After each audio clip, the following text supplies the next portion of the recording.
Salam sejahtera saya ucapkan kepada Cik Dayana Mastura selaku penyelia bagi kumpulan 29 subjek HFF 225 Falsafah dan Yesus Masa. Saya Suzarmi Spilit dari kumpulan 29 akan membentangkan abstrak dan pengenalan bagi tajuk kajian mengenai hubungan isu wabak COVID-19 dengan sosioekonomi negara Malaysia. Abstrak. Tujuan kajian ini adalah untuk mengkaji hubungan antara wabak COVID-19 dengan sosioekonomi negara Malaysia. Objektif kajian ini adalah untuk mengenal pasti kesan-kesan negatif wabak COVID-19 dan langkah-langkah yang boleh diambil untuk mengatasi kesan tersebut. Kaidah kajian bagi kajian ini adalah soal selidik dan internet. Orang soal selidik menggunakan 30 responden. Data pula melalui kaidah statistik deskripsi, frekuensi melalui kaidah peratusan. Kesimpulan ringkas yang boleh diambil adalah hasil kajian ini, kesan negatif menjejaskan rakyat Malaysia, dan langkah yang sesuai perlulah diambil. Pengenalan, COVID-19 dikenali sebagai penyakit coronavirus, virus jangkitan melalui saluran pernapasan. Terdapat beberapa jenis coronavirus seperti SARS, Middle East Respiratory Syndrome Related Coronavirus, dan sebagainya. Penyakit ini bermula di Wuhan, China, dan tersebar di seluruh dunia, termasuklah di Malaysia, telah menular pada akhir bulan Januari 2020. Malaysia telah mencatatkan case yang disebabkan dari pelancong dari China melalui Johor, melalui Singapura untuk masuk Malaysia. 14 November, Malaysia mencatatkan sebanyak 46.209 case positif dan kematian sebanyak 306. Cara utama wabak ini menular adalah melalui titisan pernapasan. Individu dijangkiti melalui bersin ataupun batuk. Penularan lain adalah sentuhan dan sebagainya. Simptom-simptom bagi wabak penyakit ini adalah demam, batuk kering, dan keletihan. Warga emas, kanak-kanak, dan pengidap penyakit kritikal seperti penyakit jantung dan sebagainya berisiko untuk terkena jangkitan ini.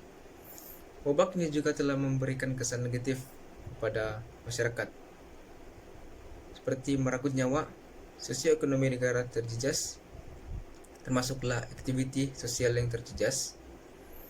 Rakyat Malaysia disarankan dan diwajibkan untuk memakai pelitup muka sewaktu berada di kawasan awam ataupun di tempat-tempat yang berisiko untuk terkena penyakit tersebut.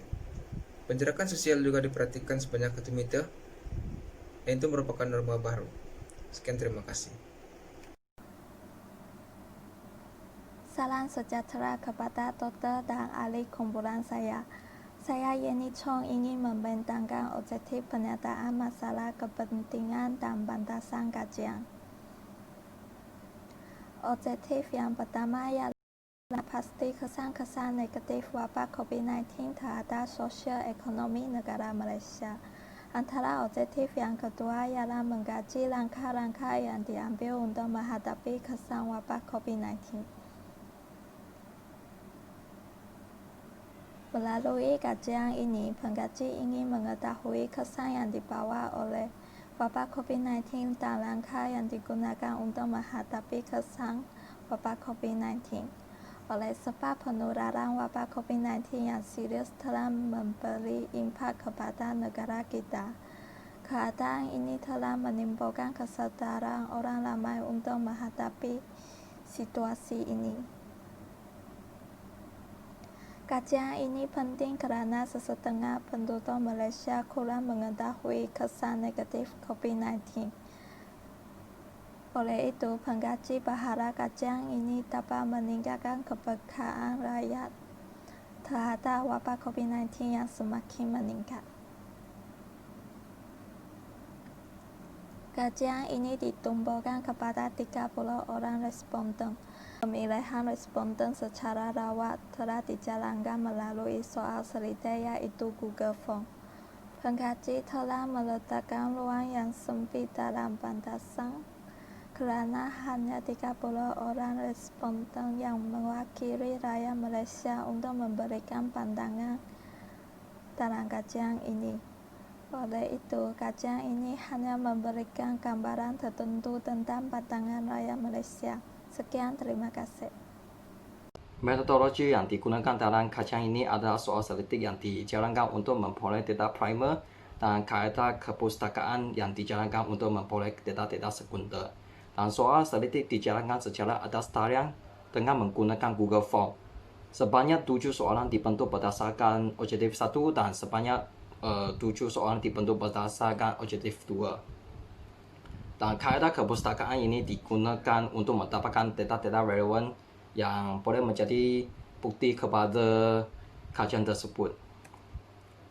Seterusnya adalah data belakang responden. Terdapat 30 orang responden terlibat dalam kajian kita dan antaranya semua adalah rakyat Malaysia dan 20 orang adalah sama atau kurang daripada 20 tahun dan 6 orang adalah 21 tahun hingga 35 dan 3 orang adalah 56 tahun hingga 50 tahun.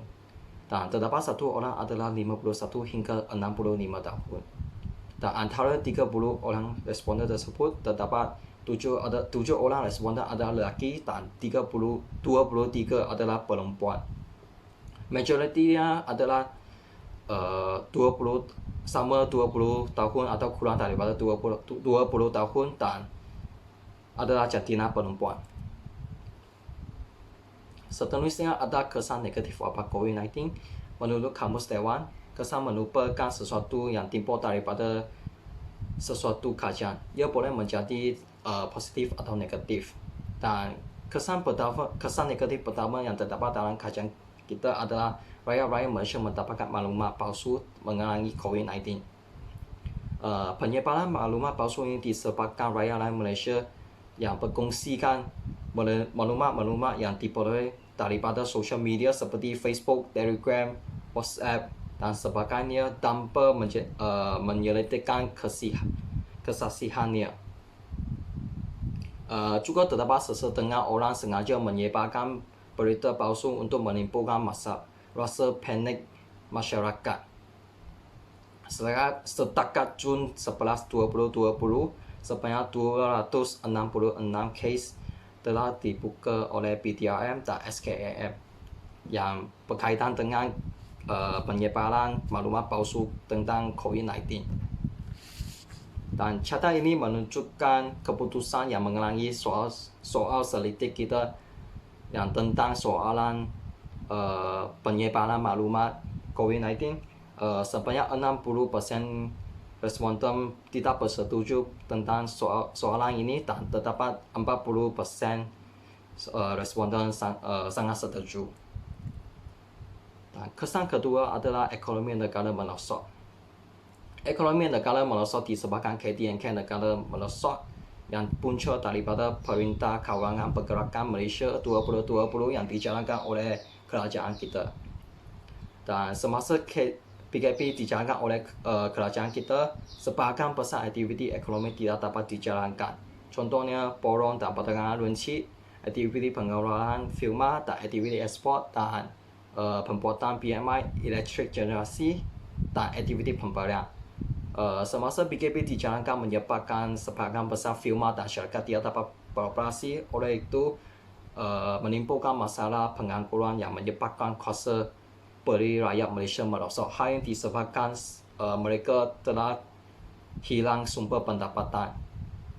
Kuasa beli rakyat merosot menyebabkan indeks pembelian pada masa itu menurun yang bermaksud kejayaan ekonomi yang rendah. Catatan ini menunjukkan indeks pengeluaran oleh aktiviti ekonomi tersebut pada masa Januari hingga masa Jun, dan kita dapat melihat dalam catatan ini bulan April mencapaikan indeks pengeluaran yang paling rendah. Hal ini disebabkan bulan April ada masa PKP dijalankan menyeluruh negara kita. Catatan tersebut yang menunjukkan pertumbuhan KDNK bagi negara-negara yang melibat, dan kita dapat lihat pada masa Januari hingga Jun, Malaysia mencapai pertumbuhan KDNK yang negatif sebanyak 17.1%. Ini bermakna ekonomi Malaysia pada masa itu telah menurun. Dan carta ini menunjukkan soalan tentang ekonomi negara merosot. Kita dapat lihat sepanjang 67% responden sangat setuju bahawa soalan ini dan 33 orang responden setuju bahawa soalan ini. Selamat sejahtera kepada Cik Dayana dan rakan-rakan sekalian. Saya Santia, anak perempuan Murali, akan membentangkan tentang kesan-kesan wabak COVID-19. Aktiviti perniagaan terjejas disebabkan wabak COVID-19. Menurut data yang dikumpulkan, 70% iaitu 20 orang responden sangat setuju bahawa aktiviti perniagaan seperti penjaja terjejas disebabkan wabak COVID-19 ini. Peniaga-peniaga sangat terjejas kerana langkah kawalan yang diambil oleh kerajaan mengarahkan Perintah Pergawalan Pergerakan (PKP). Langkah keselamatan ini diambil untuk mengekang penularan kes-kes wabak COVID-19, tetapi keadaan ini menyebabkan penutupan gerai-gerai penjaja. Ini juga menyebabkan telah menjejaskan pendapatan seharian mereka. Peniaga terpaksa membayar ratusan ringgit untuk bahan-bahan mentah dan juga stok mereka walaupun tiada perniagaan yang dijalankan. Mereka juga kehilangan sumber pendapatan dan terpaksa menanggung kerugian. Kesan yang seterusnya adalah rakyat kehilangan pekerjaan. Mengikut data yang dikumpulkan, seramai 11 orang responden iaitu 37% bersetuju bahawa terdapat ahli keluarga atau rakan mereka yang kehilangan kerja akibat daripada wabak COVID-19 ini. Namun, bagi 19 responden yang bersamaan dengan 63% tidak bersetuju dengan pernyataan ini bahawa kehilangan pekerjaan disebabkan oleh COVID-19. Semasa PKP dijalankan, banyak operasi kilang terpaksa ditutup sementara. Penutupan operasi secara sementara ini telah memberi impak yang besar kepada kilang sehingga menyebabkan kerugian yang sangat besar. Ramai pekerja juga menjadi penganggur sekaligus juga ada kes hentian kerja secara sementara. Mereka juga terjejas kerana susah untuk menampung kos sara hidup semasa penularan wabak COVID-19 ini. Selain daripada itu, rakyat mengalami kesukaran kerana terpaksa bekerja dari rumah. Berdasarkan carta, sebanyak 20 orang responden iaitu 67% bersetuju bahawa pekerjaan mereka, ahli keluarga dan kawan-kawan mereka terjejas serta tidak dapat pergi ke tempat pekerjaan mereka. Terdapat 10 orang responden iaitu 33% tidak bersetuju dengan kenyataan ini. Pekerja yang bekerja dari rumah telah menghadapi beberapa cabaran iaitu sambungan internet yang tidak stabil ketika bekerja dari rumah, cabaran semasa berkomunikasi dengan ahli pasukan secara dalam talian, kesulitan mengakses data yang diperlukan oleh mereka dari pangkalan data pejabat. Selain itu, graduan juga tidak dapat pergi ke temu duga dan kebanyakan syarikat juga telah terkesan disebabkan ini. Justru aktiviti sosial rakyat juga terjejas kerana wabak COVID-19. Berdasarkan carta, 16 responden bersamaan dengan 53% sangat bersetuju bahawa wabak COVID-19 ini telah memberikan impak yang negatif. Antaranya adalah golongan belia terhad untuk melakukan aktiviti bersamaan dengan ahli keluarga ataupun rakan-rakan mereka di luar sana. Rakyat juga tidak dapat berhimpun atau menghadiri majlis secara beramai-ramaian dalam satu program yang melibatkan ramai orang. Mereka juga diingati untuk mengekalkan jarak 1 meter semasa berbual dan wajibkan pemakaian mask. Kesan terakhir yang dikenal pasti daripada kajian kami adalah aktiviti pembelajaran terjejas. Berdasarkan carta di atas, terdapat 36% responden yang sangat setuju dan 47% responden yang setuju dengan kenyataan ini. Norma baharu ini menyebabkan bidang pendidikan diaplikasikan dengan penggunaan teknologi secara maksima untuk mengelakkan wabak terus merebak. Data tidak mencukupi atau talian internet yang lemah merupakan kesan yang dihadapi oleh pelajar-pelajar. Institusi pendidikan menggunakan pelbagai platform untuk kekal berhubung dengan pelajar-pelajar mereka. Antaranya adalah Google Meet, Google Classroom, Cisco Webex. Pelajar juga akan berasa bimbang dengan prestasi dan pencapaian mereka nanti kerana tidak mempunyai data yang tidak cukup dan juga talian internet yang lemah. Pelajar juga harus mengeluarkan duit yang lebih untuk membeli data yang mahal bagi membolehkan mereka menghadiri kelas dalam talian. Kesimpulannya, wabak COVID-19 telah memberikan banyak kesan kepada seluruh rakyat Malaysia. Terima kasih. Saya searching akan membentangkan tentang langkah-langkah yang diambil untuk menangani kesan wabak COVID-19. Langkah yang pertama ialah kerajaan memberikan maklumat yang sah melalui laman web rasmi kerajaan dengan majoriti 60% responden setuju dengan pernyataan ini. Kewujudan laman web rasmi kerajaan membolehkan orang ramai mengetahui kesahihan maklumat-maklumat dengan kadar yang segera. Menteri Komunikasi dan Multimedia, Datuk Saifuddin Abdullah menyatakan bahawa hotline utama pada masa ini ialah hotline Majlis Keselamatan Negara MKN. Selain itu, platform sebenarnya .my boleh digunakan untuk merujuk kepada sebarang maklumat palsu. Langkah yang kedua ialah kerajaan memberikan bantuan prihatin rakyat kepada golongan tertentu dengan majoriti 50% responden setuju dengan pernyataan ini. Bantuan prihatin rakyat diberikan untuk mengurangkan beban ekonomi rakyat semasa wabak COVID-19. Bantuan prihatin rakyat ini disalurkan kepada rakyat untuk membeli barang keperluan semasa wabak COVID-19 seperti pelitup muka dan sanitizer, membantu rakyat yang kehilangan kerja serta memberi subsidi kepada firma untuk menggaji lebih ramai pekerja. Langkah yang seterusnya ialah menukarkan perniagaan biasa kepada perniagaan atas talian dengan majoriti 53% responden sangat setuju dengan pernyataan ini. Sepanjang tempoh PKP, perniagaan atas talian telah pun meningkat. Peningkatan e-dagang dapat dilihat melalui aplikasi Lazada dan Shopee. Walaupun proses jual beli ini mengambil masa yang agak lama, namun begitu proses jual beli ini adalah lebih senang. Langkah yang lain ialah majikan memberikan kebenaran kepada pekerja untuk bekerja dari rumah dengan majoriti 64% responden sangat setuju dengan langkah ini. Menurut Menteri Keselamatan, Datuk Seri Ismail Sabri Yaakob, pekerja swasta mahupun kerajaan di kawasan zon merah diarah untuk bekerja dari rumah semasa tempoh PKPB. Tindakan ini penting untuk menurunkan kes positif COVID-19 di tempat kerja. Walau bagaimanapun terdapat kelebihan dan kelemahan tertentu untuk membenarkan bekerja dari rumah, seperti masa bekerja adalah lebih fleksibel, tetapi mungkin terdapat gangguan persekitaran.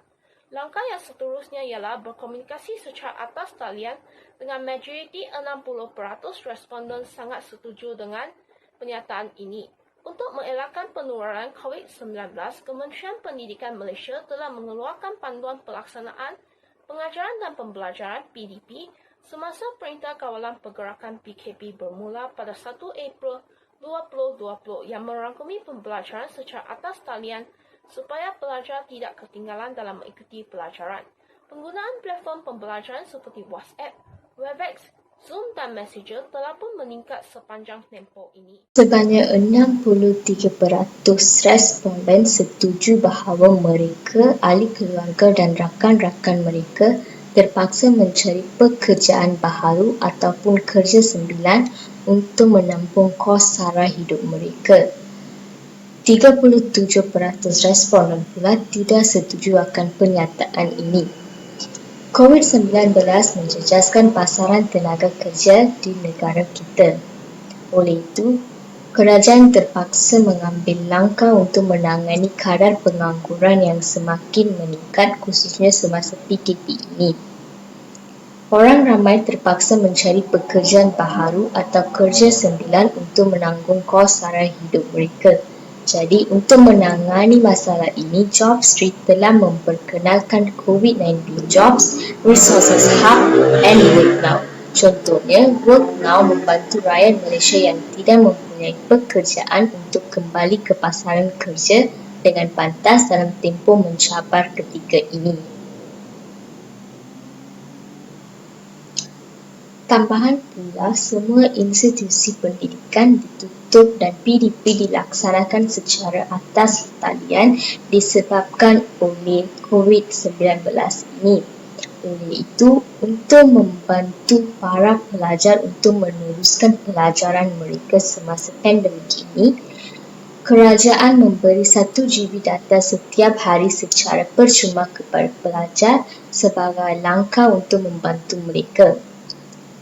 Bagi murid yang tidak mempunyai akses kepada capaian internet pula, PDP dilaksanakan melalui siaran televisyen pendidikan iaitu di saluran TV OK dan Twitter TV Astro.